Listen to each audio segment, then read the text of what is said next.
Assalamu alaikum dear students, hope you all are fine. We are studying Rockmark English for class 3 and our lesson is Roger's bow and arrow. Roger का तीर कमान. सबसे पहले हम इसकी reading देखते हैं.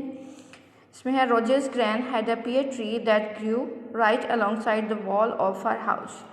Roger की दादी अम्मा, रॉजर्स ग्रैंड, रॉजर की दादी, हैड अ पियर ट्री, उनके पास एक पियर ट्री नाशपाती का दरख्त था, that grew right alongside the wall of her house, जो उनके घर की दीवार के बिल्कुल साथ था. सम टाइम कभी कभार when Roger stayed with his grand, जब वो अपनी दादी के घर रहने के लिए जाता, if the fruits was ready, अगर फल पककर तैयार होते, he would lean out of the bedroom window and picked a juicy ripe pear, तो वो अपने बेडरूम की विंडो से झुकता और एक पकी हुई ताज़ा जूस वाली नाशपाती जो है वो तोड़ लेता. डोंट फॉरगेट, भूले मत, सेड रॉजर एवरी ऑटम, हर ख़ज़ां के मौसम में रॉजर कहता, grands are not supposed to climb ladder, कि दादियों को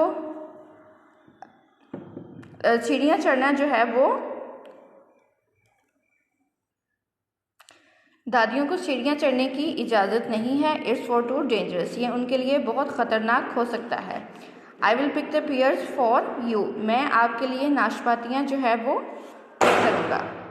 वेरी वेल, बहुत अच्छा, said grand with a Sai, बहुत अच्छा, दादी जो है वो अफसोस के साथ ये गहरी सांस भर के कहती हैं, because she loved climbing ladders, क्योंकि उन्हें सीढ़ियाँ चढ़ना बहुत ज़्यादा पसंद था.